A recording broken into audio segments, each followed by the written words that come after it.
All right, so I'm genuinely curious from a filmmaking standpoint how the texting works. Because I know Hollywood always does the 555 numbers in regards to doing that because they can't give out real numbers in movies. Yeah. But how did the texting work with you and Noah? Was there ever were you really doing that on set? We were, yeah, actually, which was really great. Like the scenes where we're talking on the phone, he was actually on the other end of the phone, which was really helpful. I think it like helped the performance feel more authentic. Yeah. And then the texting, yeah, there were certainly complications because they had to go back and post and like add different pictures and stuff, and like you would send things at the wrong time, and it was so it was a little bit of a struggle, but like we worked it out. Well, when we were filming it, we were texting. When we were on the phone, when like on set, we were on the phone with each other. Like actually texting each other? Yeah, actually texting, actually on the phone.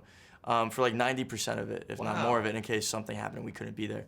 Or the service wasn't working. And I mean, so when we were there, it was, but then who knows, maybe they used other takes from each, in post afterward. Yeah. One thing, I love the moment when Noah walks up to you for the first time, and you already kind of like know how you're going to handle it, but he's walking up very nervous. Yeah. And is that something like, because it's hard for guys to walk up to girls like if they want to talk to them. I mean, is that something that and vice versa. Yeah, for real. So I'm terrified. I want to ask you from your perspective, like what's that like for you when you approach a guy that you like, how's that work? Just heart beating really fast, and I'm just talking a bunch of nonsense. Yeah, just like trying to pretend to be as cool and nonchalant as possible. And like on the inside, I'm like screaming.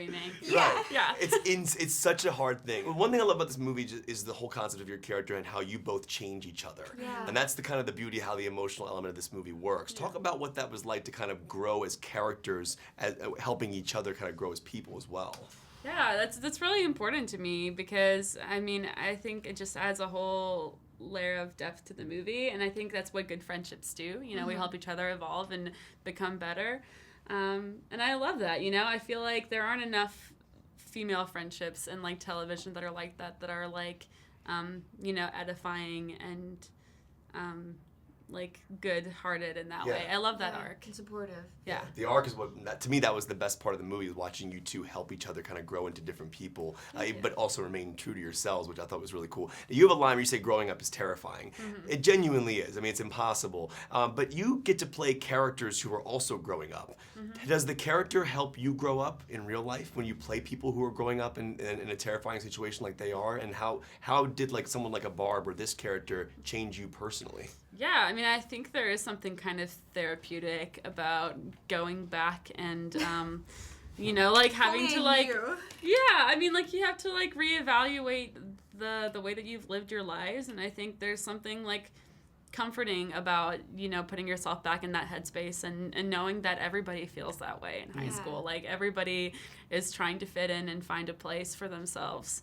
Yeah. And for you, like, has playing a character like this helped you grow as a person as well? Like, do you take anything from her and kind of put it into your real life as well? Yeah, I guess just the constant reminder of not trying to be something I'm not, which she is doing the entire time, and just trying to really stay true to who I am and have that strength. Yeah, definitely. Constant reminder. Now, obviously, one of the things I love about this movie is just the concept of being in high school. And high school's changed a lot, obviously, with technology and texting and things like that. When you play a role like this, do you visit real high schools? I know some actors kind of get really method. I remember Tom Holland went to a high school in Brooklyn to prepare for Spider-Man because he wanted to be what it was like to be in an American high school. Yeah. Do you ever go to high schools and kind of like observe? I mean, you guys were all. Funny. Yeah, it was like a weird thing to do, like, I don't know.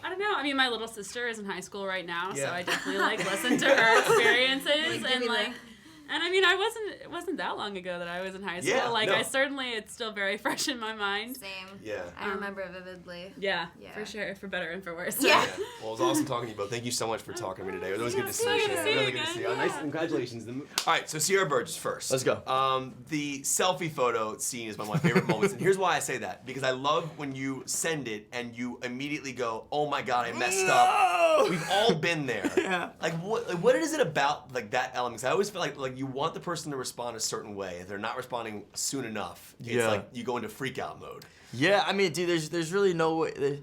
this like icy cold anxiety that just shoots through your veins immediately after sending a text like that. You're like, this was a mistake. You know, there's really no way to come back from that. You gotta have to hope for the best. If it blows up in your face, you gotta just confront it and be like, I'm sorry, I thought you'd like it. Like, and then her response was even funnier, which was like amazing. The elevator. Yeah. I mean, I love the message of this movie because obviously you think you're speaking to somebody else, and one of my best moments is the beginning when you walk up to the girl and you're trying to get her number, and she gives you the number of Shannon Purser's character. Do you have a asking number story that stays with you forever that's just like you were so embarrassed by? Like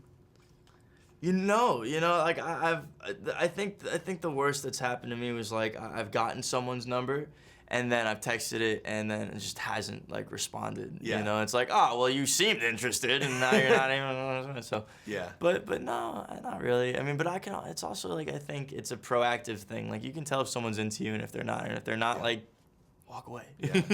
And To All the Boys I Loved Before is a beautiful film, and I think the art of handwriting has gone away as we've gotten older and technology's taken over. And I love that she actually wrote her handwritten notes in the film. When I was in school, you would do that. You would ask a girl out by going, like, will you go out with me? Yes, no, or maybe. And then you circle one. Oh, word. I was wondering, like, with the handwriting aspect of it, do you ever still do handwriting on your own? Because we all text and type nowadays. Like, is that something that you ever still do? Well, I mean, not calligraphy, but yeah. But I do like to write, letters and love letters to people. Absolutely. That's awesome. I don't think it should be dead, man. I think there's something about receiving like an actual letter that is so endearing and it's next level. It's better than a text. Yeah. Now, since both these movies are coming out essentially within a very small, short period of time, did you shoot them simultaneously? Was it back to back? Because did you ever because they're two different people. Did you have a hard time switching back and forth between the two people? Well, we didn't shoot them simultaneously. They were maybe 12 weeks apart from one another.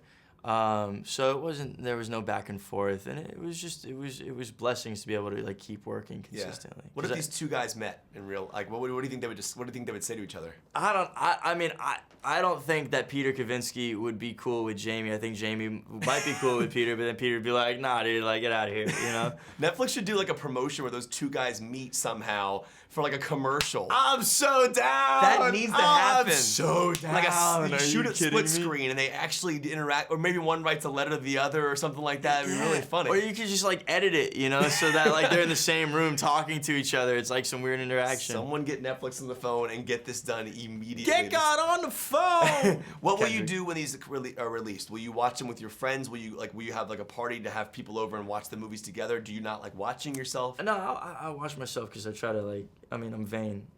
First and foremost, but I mean, it's like, hey, I did this. I'm gonna check it out. But also, I like to critique myself, and I like to see where my isms are at, and like where my flaws are, and I'm a pretty big critic of myself. So it's more so to help me. But I'm not gonna have a choice. My mom's gonna throw a party with all her friends.